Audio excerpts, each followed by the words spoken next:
I'm about to do the math in this video. I know lots of you like when I do the math, but for those who don't know what I'm talking about, just hang on. I'm going to show you in a second. So the question, though, is why am I doing the math on a Sunday? Because tomorrow, Monday, we're going to see something in the House of Representatives we haven't seen in more than 100 years, possibly ever, depending on how you see it. The smallest voting margin for any political party.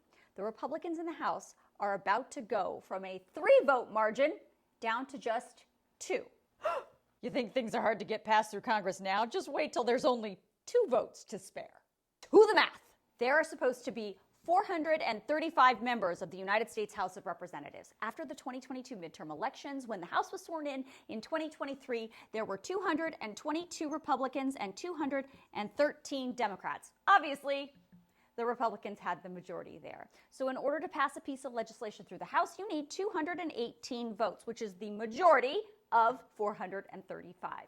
Well, for argument's sake, let's pretend there was a Republican bill that the majority wanted to pass that had no Democrat priorities in it, so 0 Democrats would be voting for it. That means they'd have to get all of these 218 votes from the Republican majority, which means they could only afford to lose 4 Republicans to no votes in order to get that bill passed. Does that make sense? So that's where we started. But since then, 2 Republicans are no longer in their seats. The Republicans expelled George Santos at the beginning of December, and former House Speaker Kevin McCarthy left his seat at the end of December. That means now there are 220 Republicans and 213 Democrats in the House, which means the majority of that number is 217 to get a bill passed, which means in that same scenario, if there is a Republican bill with only Republican priorities in it, no Democrats are going to vote for it, so they're going to have to get all 217 from these 220, which means, you guys do the simple math, yep, only 3 votes can be lost to no's from the Republicans. But according to the casualty list from the House of Representatives, I'm not kidding, that's officially what it's called. Today, Sunday, another Republican is resigning his seat.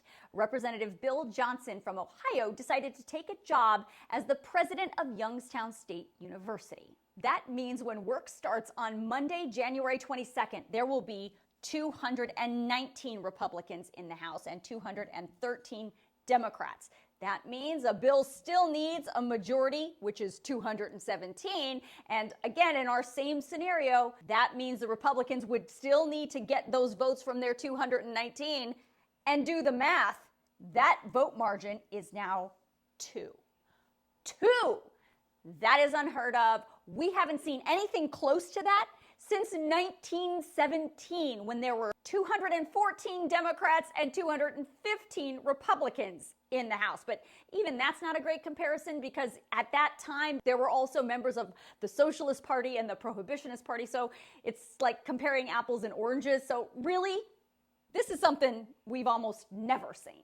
Now, this 2-vote margin for the Republicans is only going to be sticking around for about 2 weeks, because in early February, a Democrat who's been in Congress for almost 20 years is resigning.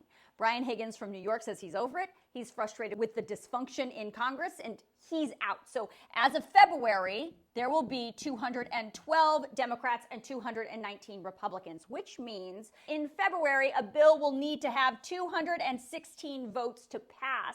And again, in our same scenario, if it's a Republican bill with Republican-only priorities, therefore Republican-only votes, the Republicans' voting majority goes back up to 3. Here endeth the math lesson.